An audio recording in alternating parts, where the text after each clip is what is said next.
La République démocratique du Congo a débuté l'année 2015 sous une forte tension politique.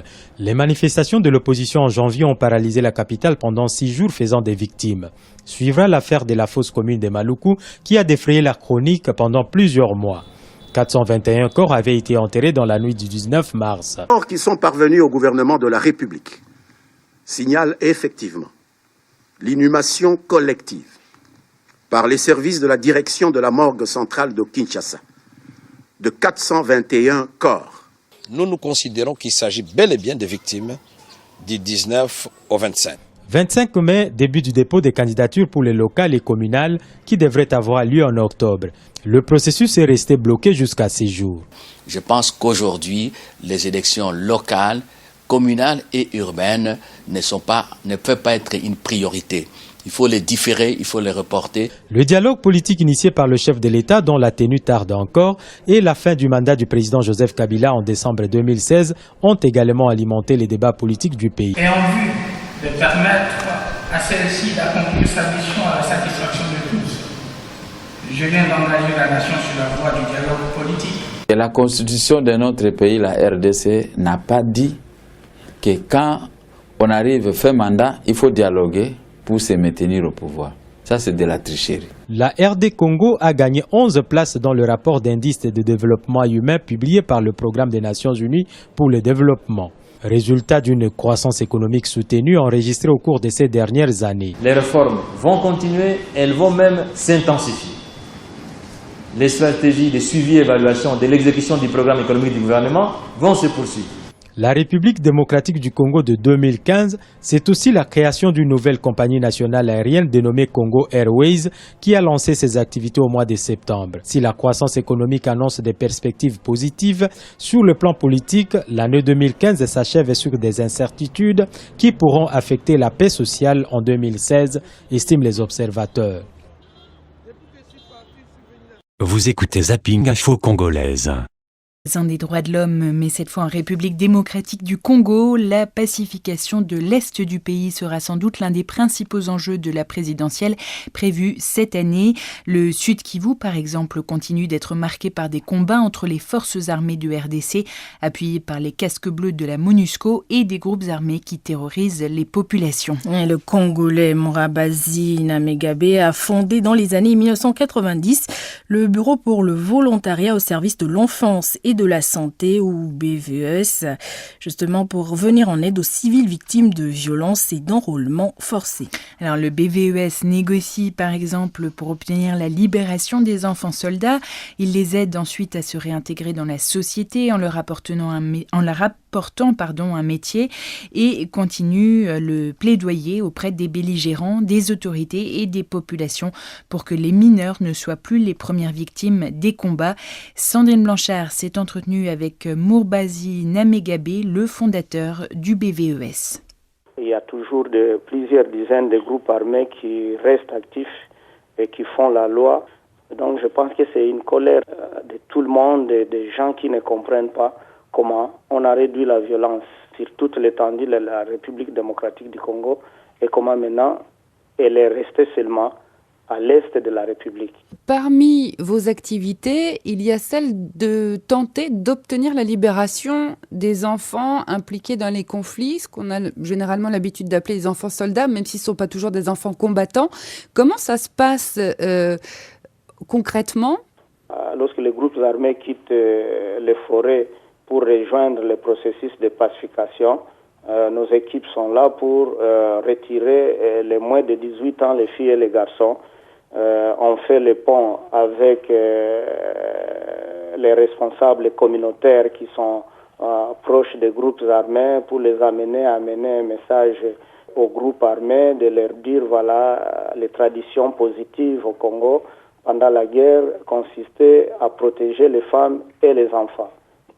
Et étant donné les difficultés que vous rencontrez depuis le début de vos activités, est-ce qu'il n'y a pas des moments où vous avez envie de baisser les bras, d'abandonner ? Évidemment. La première source de déception, c'est de dire, voilà, 20 ans, 21 ans de combat contre ces crimes-là envers les enfants. Pourquoi ces crimes n'ont pas de fin ? Ce qui nous permet également aussi de continuer, de ne pas lâcher, c'est de voir tous ces milliers d'enfants, des centaines, du papa directeur. Voilà, moi je suis déjà un couturier, je suis déjà un cordonnier, je suis déjà un cultivateur et mécanicien. Ça nous donne du courage de continuer la construction d'un État, de droit, de paix et de développement. On continue chaque jour. C'était Mourabazi Namegabe, fondateur du Bureau pour le volontariat au service de l'enfance et de la santé, une organisation qui a été couronnée par le prix de la paix 2015 du réseau œcuménique allemand pour l'Afrique centrale. Infozapping du mardi. Moïse Katumbi rallie le Front citoyen 2016. Une annonce officialisée ce dimanche 3 janvier 2016 qui n'est pas une surprise. L'ex-gouverneur de l'ancienne province du Katanga a rejoint la coalition de l'opposition, rassemblée contre le glissement du calendrier électoral et contre un troisième mandat du président Joseph Kabila. L'objectif du Front citoyen est d'abord d'insister sur les élections provinciales de 2016 et l'élection présidentielle de 2016, en respectant les délais constitutionnels et avoir le calendrier électoral le plus vite possible. J'ai rencontré Félix Tshisekedi et beaucoup d'opposants de la province du Katanga. Nous sommes en pourparlers pour avoir un candidat de l'opposition. Moïse Katumbi a cependant précisé qu'il n'a rejoint aucune formation politique et n'a pas créé de parti politique. C'est une bonne nouvelle que Moïse Katumbi ait clarifié finalement sa position personnelle. On espère maintenant que cette coalition et toute l'opposition vont s'entendre pour mettre en place une stratégie gagnante pour la prochaine élection qui va arriver.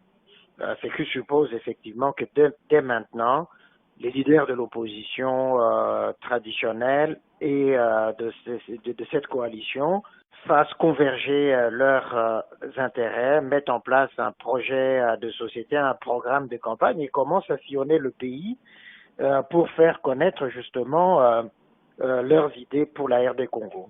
Moïse Katumbi a quitté le parti du président Joseph Kabila, le PPRD, en septembre 2015. Il fait depuis partie des figures maîtresses de l'opposition pour la prochaine élection présidentielle en République démocratique du Congo. Vous écoutez Zapping Info Congolaise. Chef présumé des putschistes, le général Godefroy Niyombare est lui toujours en fuite alors que le pouvoir de Bujumbura accuse depuis des semaines son voisin rwandais d'entraîner des milices hostiles en territoire rwandais et congolais. Les services de sécurité de RDC s'inquiètent d'ailleurs d'infiltration de combattants rebelles burundais au Kivu. Les autorités ont multiplié les opérations de sensibilisation auprès de la population afin de signaler la présence de ces infiltrés. 36 personnes auraient été arrêtées depuis août dernier. Écoutez les précisions de notre envoyé spécial à Ouvira, au sud Kivu, Sonia Rollet. D'abord, il y aurait ces cartes d'électeurs congolaises flambant neuves retrouvées sur la majorité de ces présumés infiltrés burundais. Des cartes qui auraient été volées par le M23 au nord Kivu.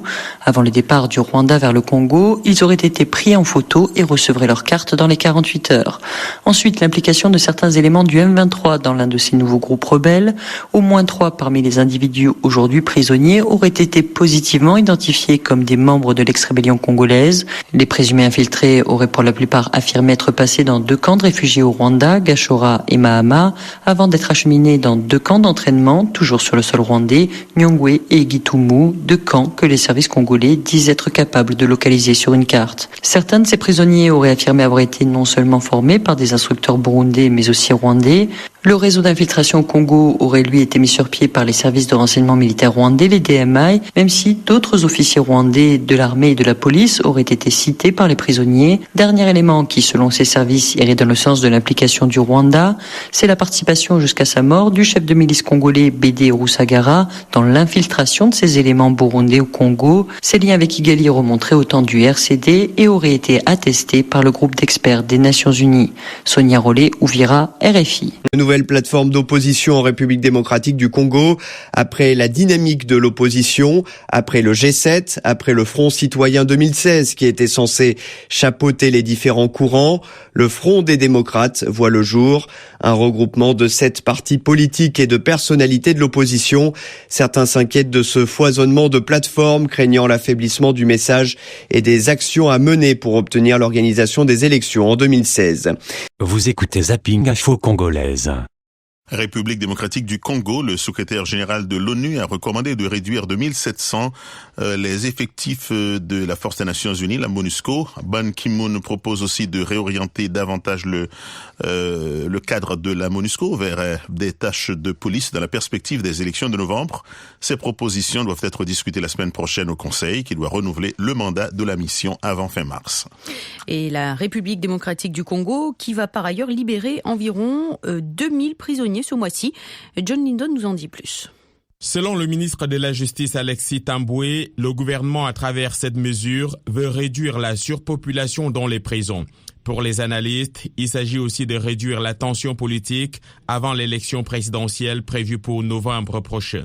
Les organisations de droits de l'homme ont salué l'annonce, mais critiqué le gouvernement d'ignorer des dizaines de prisonniers qui, disent-ils, restent en détention pour avoir accusé le président Joseph Kabila d'essayer de se maintenir au pouvoir après la fin en décembre prochain de son mandat.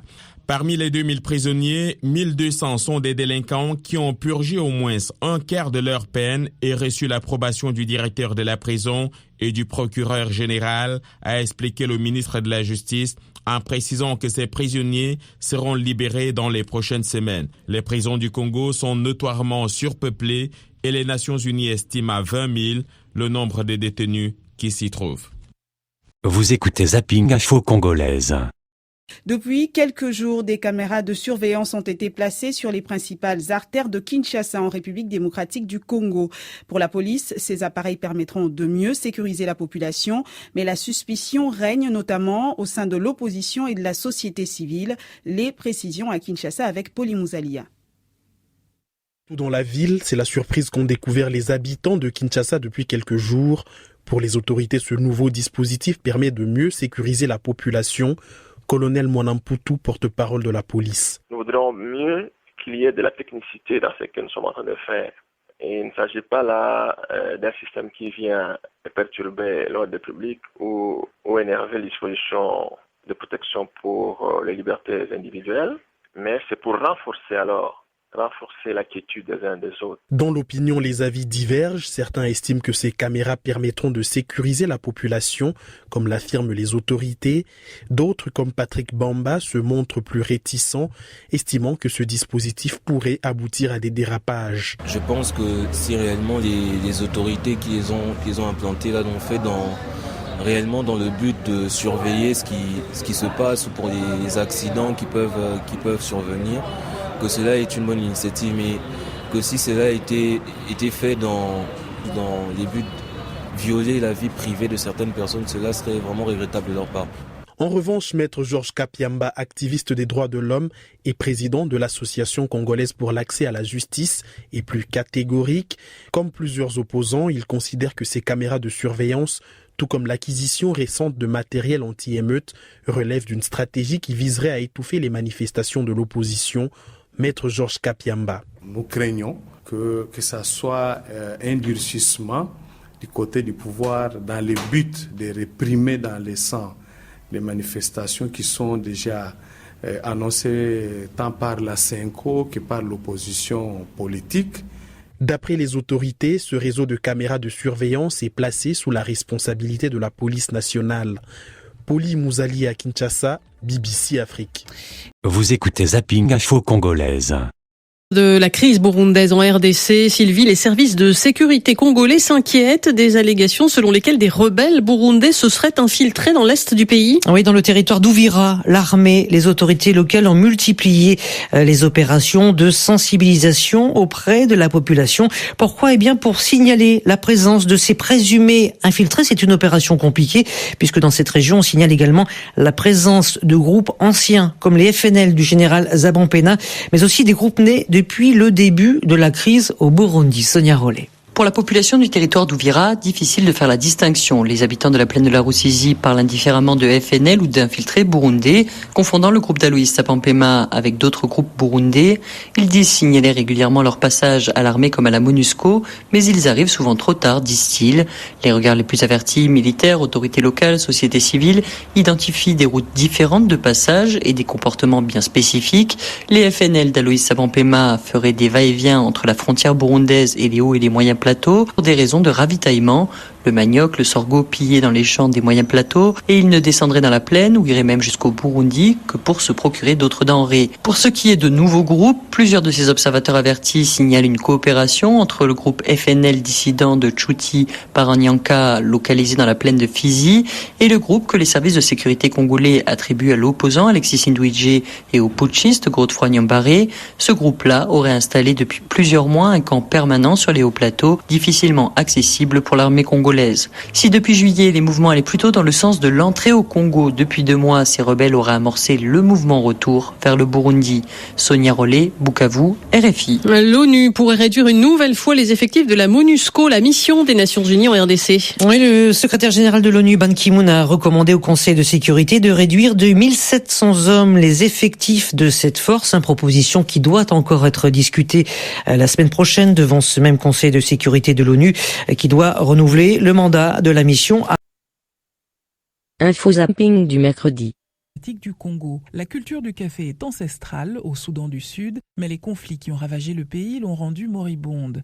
Le taux de croissance économique de la RDC, la République démocratique du Congo, pour 2015 est en recul et 2016 ne s'annonce pas plus dynamique. Deogracias Mutombo, gouverneur de la Banque centrale du Congo, la BCC, a annoncé le 30 décembre dernier que le taux de croissance congolais était de 7,7% en 2015 contre 9,5% en 2014, en cause le secteur des matières premières considérablement affaibli. M. Mutombo a également brossé un portrait de l'économie congolaise. En tête, le secteur primaire, en dépit de sa contribution à 3,4% du produit intérieur brut, devant le secteur tertiaire, 3,1% du PIB, et le secteur secondaire encore très marginal. Vous écoutez Zapping Info Congolaise.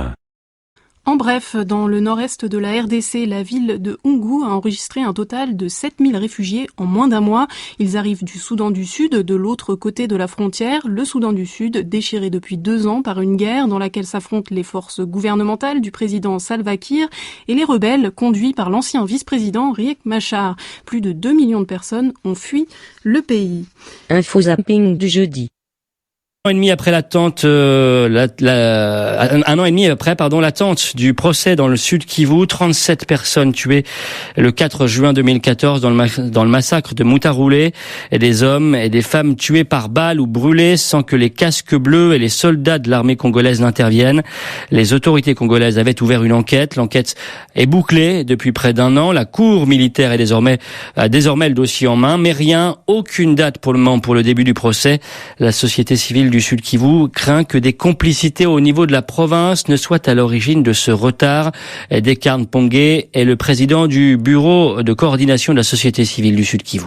Vous savez, à la société civile du Sud Kivu, nous avons toujours exigé que la lumière éclate au grand jour à travers un procès libre et indépendant, parce que vous savez, les tueries de nos compatriotes à Mutaroulé portent beaucoup de contours. Nous savons que effectivement, c'est pas facile d'organiser ces procès. Il y a certains acteurs, que ce soit au niveau politique, au niveau des institutions, au niveau de la société civile, au niveau même de la population, qui sont cités parmi les gens qui attisent de l'insécurité au niveau de la plaine de la Ruzizi. Nous voulons un procès qui soit un test pour les gouvernements, qu'effectivement ils veulent lutter contre l'impunité. Ça traîne quand même, c'est pas aujourd'hui que les compatriotes ont été tués. Dernièrement, l'acte posé par l'Assemblée, le Parlement congolais en votant les lois de mise en œuvre du statut de Rome, nous sentons qu'effectivement il y a cette volonté, mais cette volonté doit se traduire par des actes. Les autorités judiciaires militaires nous ont déjà rassuré qu'il y a des suspects qui seraient déjà arrêtés, mais aussi les enquêtes qui ont été réalisées. Donc du coup, nous voulons tester la volonté du gouvernement à nous donner ces procès, et si nous avons ces procès avant, par exemple, notre marche de nous les chrétiens en février, ça serait un bon signal qu'effectivement la RDC est sur une bonne voie de la démocratie. Descartes Mpongué, le président du bureau de coordination de la société civile du Sud Kivu, avec Sonia Rollet. Au Sud Kivu, toujours la colère des associations de parents d'élèves. Alors que la rentrée des classes aura lieu lundi prochain, les associations appellent les parents à ne plus payer la prime due aux enseignants, des enseignants qui depuis 20 ans ne reçoivent plus le salaire de la part du gouvernement. Inadmissible selon les associations qui appellent l'État à prendre ses responsabilités. Vous écoutez Zapping Info Congolaise. La République démocratique du Congo va libérer près de 2000 prisonniers d'ici à la fin du mois pour désengorger les prisons. Le taux d'occupation de la prison centrale de Kinshasa, la capitale du pays, était de 400% par rapport à sa capacité totale en 2013, selon une étude de l'ONU. Une surpopulation qui cause de nombreux décès par suffocation, toujours par le même rapport. Selon certains observateurs internationaux, la mesure vise aussi à apaiser les tensions socio-politiques alors que les élections sont prévues pour cette année. Maître Georges Kapiamba, président national de l'Association congolaise pour l'accès à la justice, est notre invité. Il estime que ces libérations ne régleront pas le problème de la surpopulation des prisons. Si je prends seulement la prison de Makala, à sa construction, à l'origine, cette prison était conçue pour accueillir plus ou moins 2000 personnes, mais à ce jour, 1500 plus tôt, mais à ce jour, nous avons, selon notre dernier rapport d'il y a 48 heures, ils sont à 8280 prisonniers. Vous comprenez que c'est pratiquement des conditions de suffocation et les gens dorment à même les sols. La situation alimentaire est déplorable. Les soins de santé appropriés ne sont pas prodigués aux malades. Ils sont tenus eux-mêmes de se débrouiller pour ceux qui peuvent avoir des familles pour les assister, mais ceux qui n'en ont pas ou qui ont des familles mais vivant dans des conditions de dénuement total sont totalement exposés à la mort.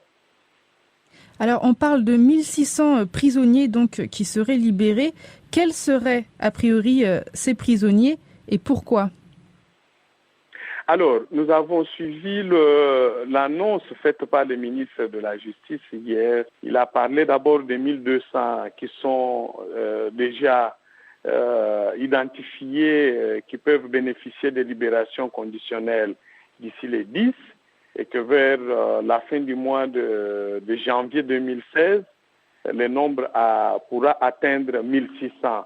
Mais nous considérons que c'est un nombre totalement insignifiant par rapport à la précarité des conditions de détention actuellement, parce que si nous prenons seulement pour la prison de Makala, les 3/4, ce sont des détenus préventifs.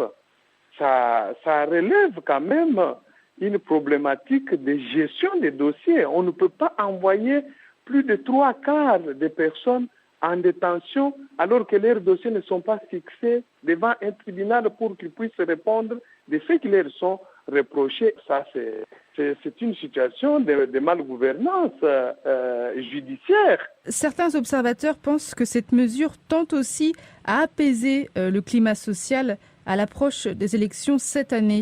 Nous avons, le 28 décembre, publié un communiqué de presse pour appeler le président de la République à faire libérer tous les prisonniers politiques et d'opinion. Si ces personnes sont libérées, il y aura un élan de décrispation et d'apaisement total de la tension politique au pays. Et nous sommes sûrs que même le dialogue qui est avancé pourra être finalement quelque chose de réel, parce que nous ne pensons pas nous voir un dialogue pouvant déboucher sur une réconciliation nationale avec des personnes détenues à cause de leurs activités politiques ou à cause de l'exercice des libertés publiques ou de leurs opinions. Comment est-ce que cette nouvelle a été accueillie par la population ?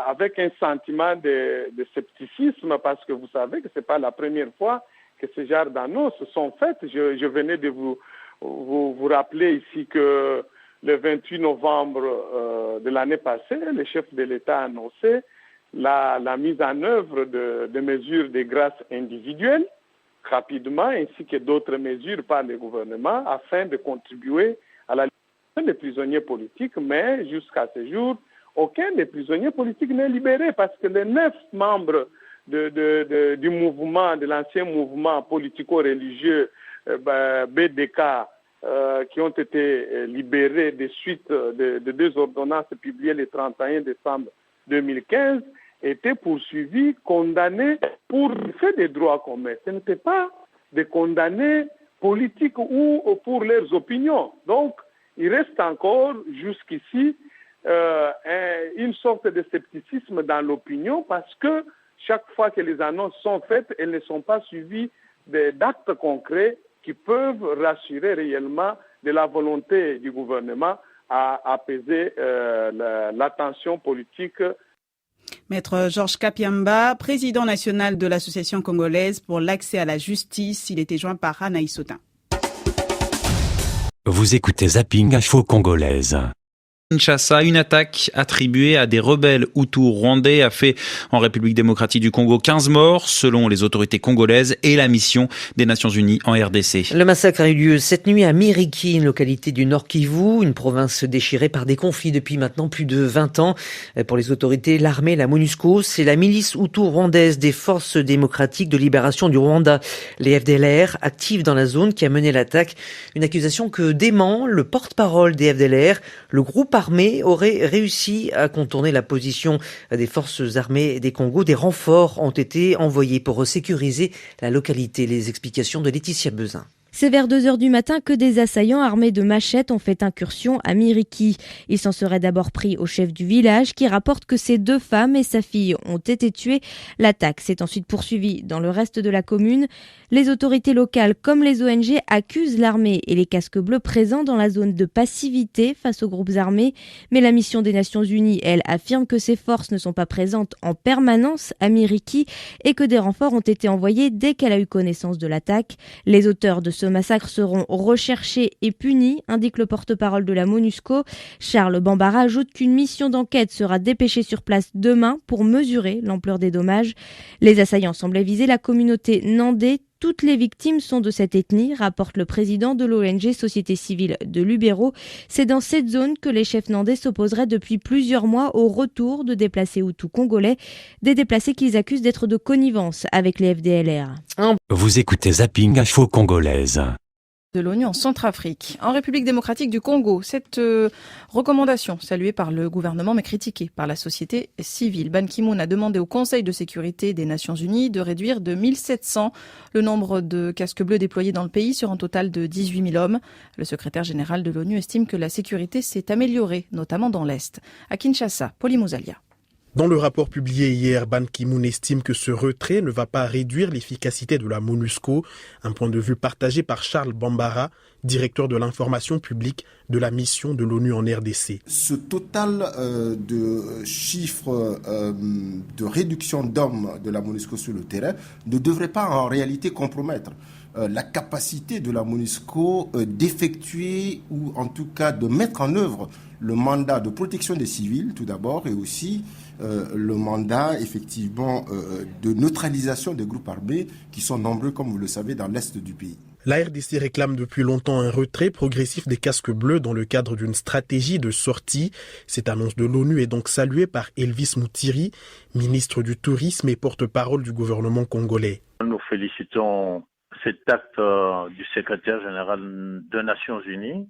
La paix est revenue entièrement sur une grande partie du territoire national. Il reste effectivement quelques problèmes au niveau de l'Est et c'est pourquoi le gouvernement et la MONUSCO ont mis en place un mécanisme de dialogue stratégique. Mais pour Jonas Tshiombela, président de la société civile congolaise, ce n'est pas le moment de réduire les effectifs des casques bleus. Déjà, avec l'effectif qui est actuellement sur notre sol, l'Est de notre pays est secoué, on tue, on viole et chaque jour. Et maintenant qu'on va diminuer cet effectif, on se demande comment ça va fonctionner. Il y a le problème du processus électoral. Nous avons besoin que nous soyons accompagnés par la communauté internationale dans la sécurisation des élections dans notre pays. En mars dernier, un premier retrait de 2000 hommes avait été réalisé, réduisant les effectifs de la MONUSCO de 20 000 à 18 000 hommes.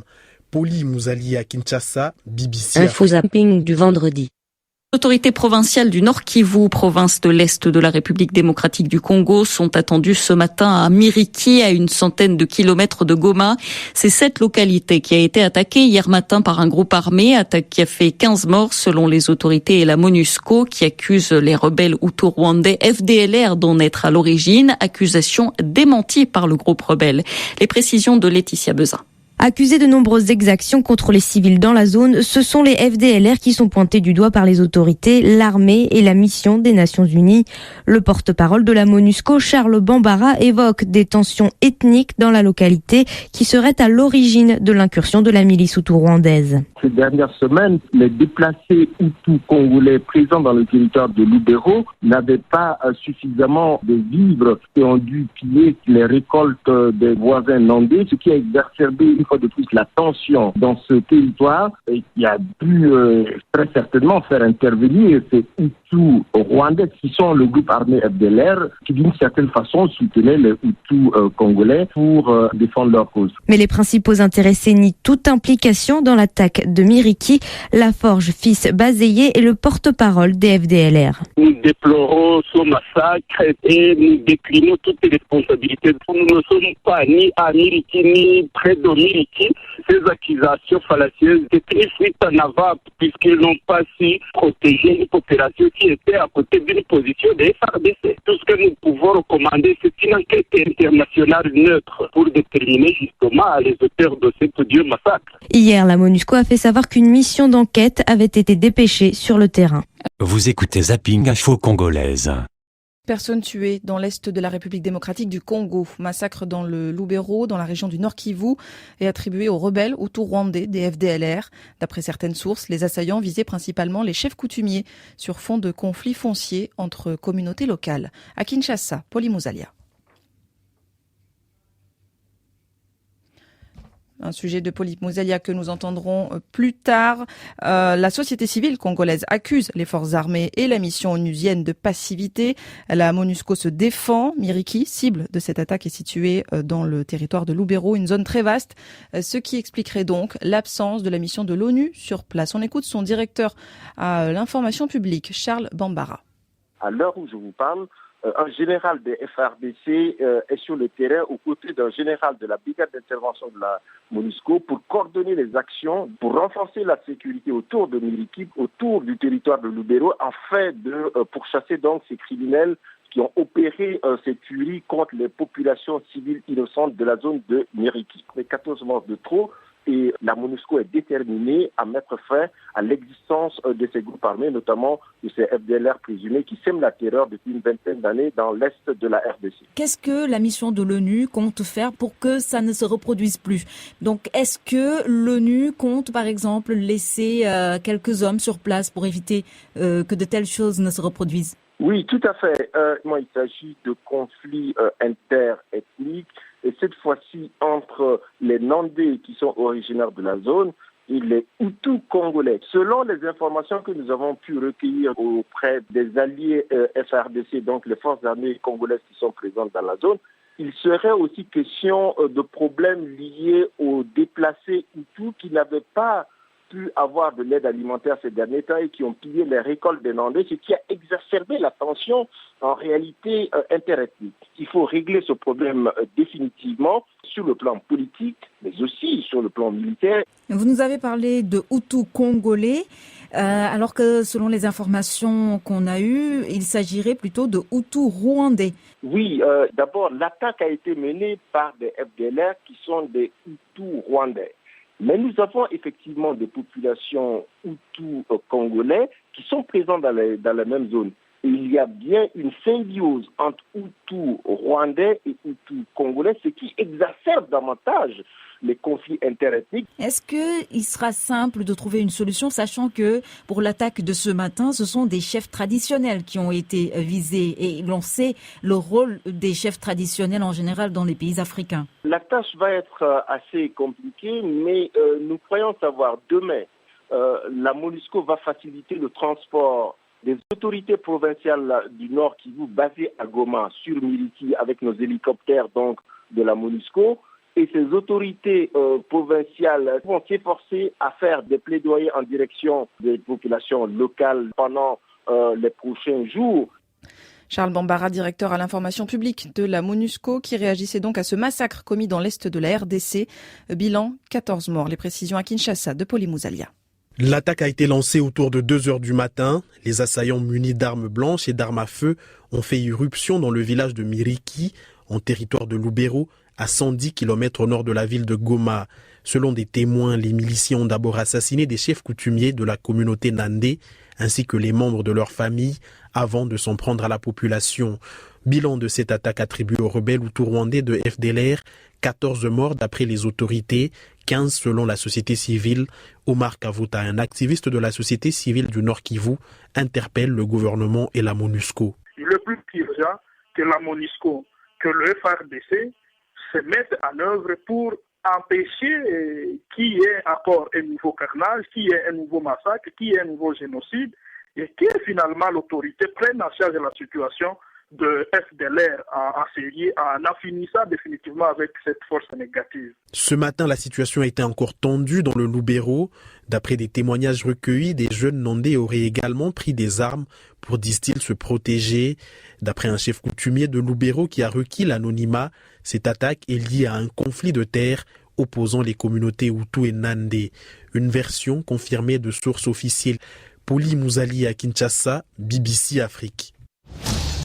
Vous écoutez Zapping Info Congolaise.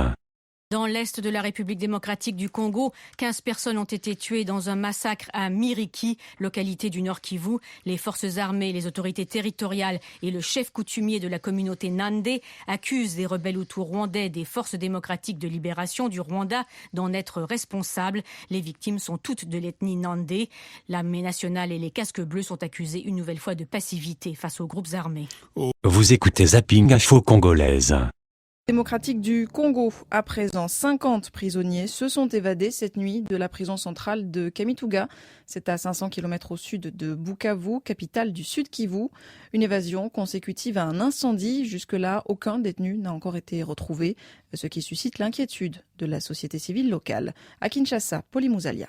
Tout a commencé autour de 2h du matin, dans la nuit du jeudi au vendredi.